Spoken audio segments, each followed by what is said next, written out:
Welcome back, everyone. So today, we're going to be taking a look at Lori Vallow today. And before we start off, I understand that a lot of people within the internet community out there at large really do not like the point that I referred to her as Lori Vallow. Now, there are two reasons why I refer to her as Lori Vallow instead of Lori Daybell. First off, before anyone knew that she was Lori Daybell, she was wanted. A warrant for her arrest was issued underneath Lori Vallow, and the extradition and the case itself started off as her being referred to as Lori Vallow. And the second reason why I always refer to her as Lori Vallow is because, ladies and gentlemen, she never legally changed her name. As much as you like it or not, she is always going to be Lori Vallow in some form or another. And her booking into the county jail, the arrest warrant, the extradition papers, everything list her as Lori Vallow / Cox Ryan Daybell. That is how she's listed at the state hospital right now, as Lori Vallow. Her ID says Lori Vallow, not Lori Daybell. She may want to change it to Daybell.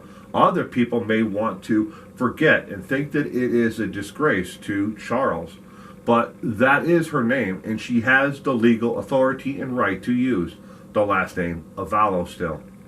But today, we're going to get into something even crazier than her last names and what she likes to be, referred to as. These are 12 different delusions that Lori Vallow has. Now, each and every one of these 12 delusions that she has are very well documented. They've either been documented by the court, they've been documented by first-hand accounts where she said it to somebody else and they documented it with the court. She said it herself on her podcast with Melanie Gibbs, and somehow it is documented in various different ways.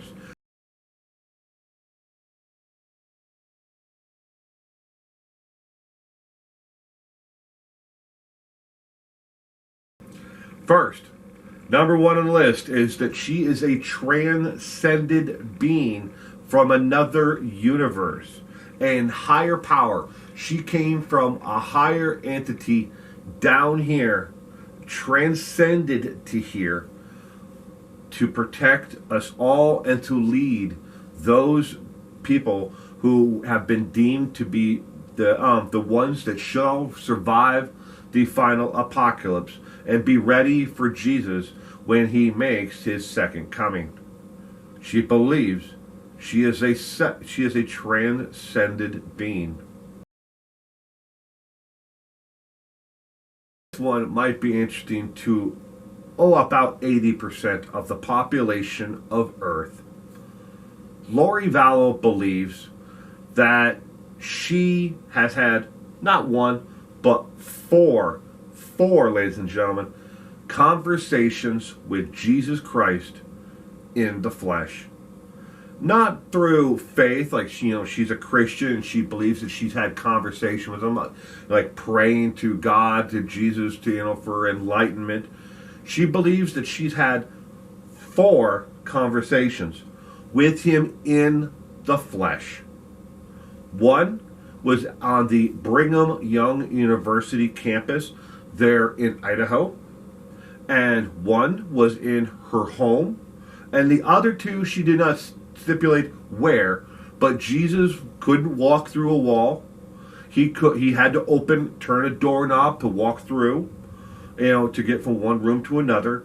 She believes that he was here in the flesh and had conversations with him in person. She believes that she can never be harmed while she is here in this entity as a human being. Nothing can harm her. The state of Idaho can find her guilty for all these murders, but she cannot be harmed in any way at all. They stick the needle in her arm, give her a lethal injection, she cannot be harmed. Nothing bad can ever happen to Lori.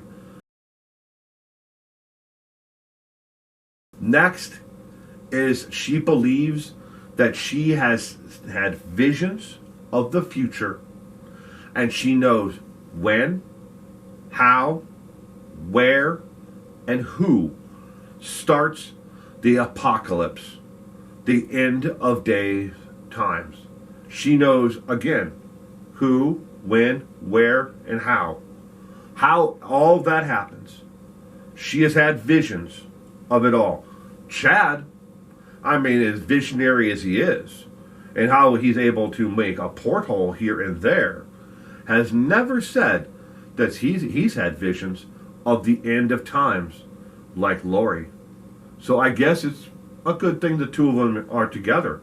They can put their visions together and make one cohesive end of times apocalypse theory. Next, she doesn't believe that she can die. And unlike being hurt, or the state giving her the needle and harming her in some way, she believes that she can't die, and this is a separate one, because she believes if you kill the body, all of this is worth $1 million, as she said. She believes that she can't die. If they kill the shell that she is in now, she will just transcend the Enlightenment. And those are her words. Transcend the Enlightenment from one entity to another. She believes that she has had multiple past lives. And oddly, 2 of those past lives, she believes that she was married to Chad Daybell. And this is why the adult relationships, things that they did, in the bouncy behind closed doors, this is why it wasn't adultery, because they did it before Tammy was ever murdered. And she believes that it's not adultery because of the fact that they've been married in past lives, so therefore you can't have adultery with your own wife.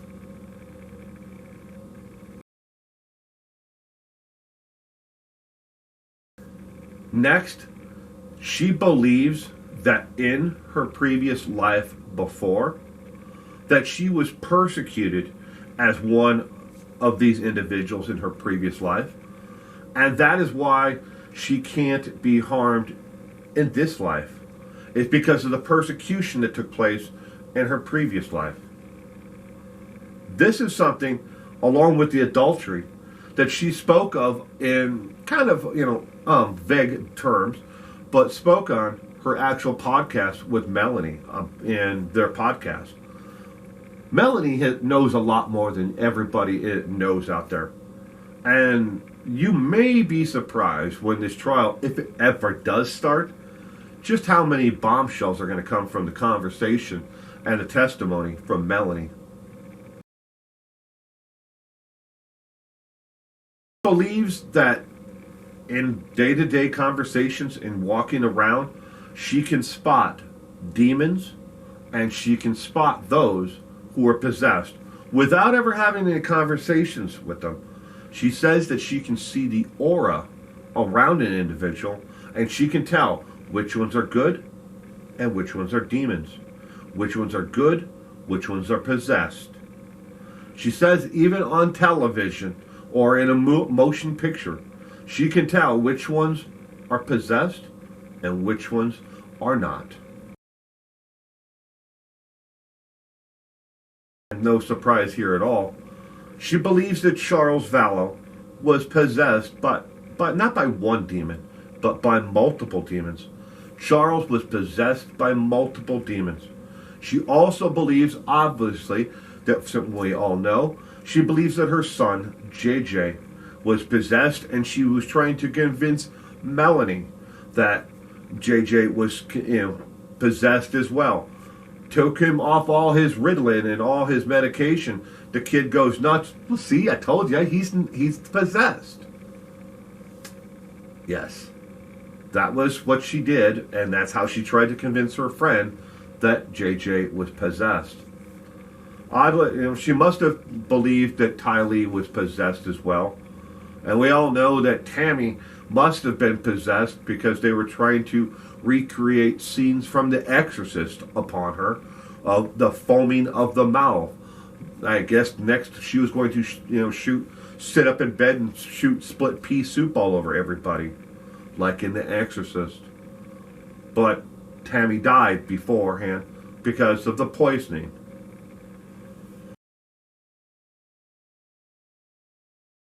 She believes that Joseph Ryan was possessed and that he was beyond just a normal possession, that he had gone far over to the other side, and that he had done things to harm Tylee in the past. Even though she made accusations about it, she was able to brainwash, her own son to believe some of it. None of it ever happened. There was never an investigation into it. There wasn't a single claim that was ever substantiated at all, in any form at all, against Joseph Ryan.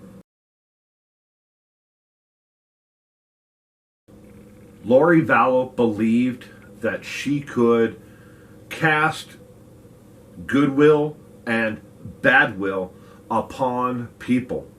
That if she wanted to make your life better, she could.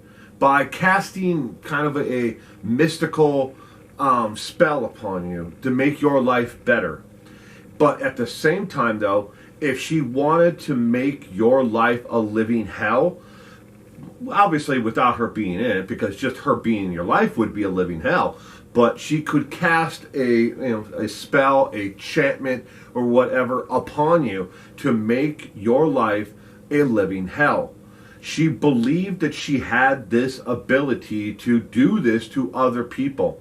Not only her presence making everything rosy, but she could cast these spells upon other people to make their lives either good or bad. Lori believes that everyone that has crossed over so far that they've murdered in this form, this body, this lifetime, everybody who's crossed over to the other side of the veil of enlightenment, and that's how she refers to it a lot of the time, was the veil of enlightenment. She believes that every one of them is grateful for losing their life in this lifetime and being able to cross over to the other side of the veil, and they're all awaiting her and Chad so they can lead the rest of the 144,000 to the promised land. That is 12 things that Lori Vallow believes in truly.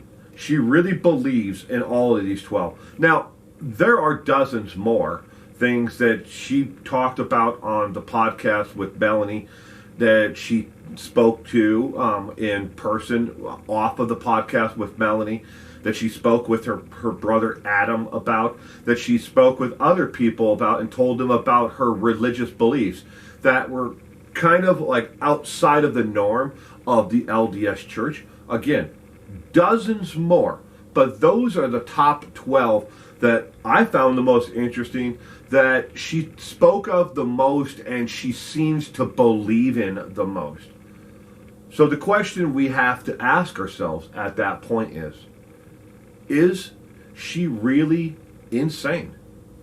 Is there something about her that she tipped a scale over to the other side at some point, where she had convinced herself so much of these things that she lost and flipped over to the other side of reality and is really truly unable to aid in her own defense on the charges that she has.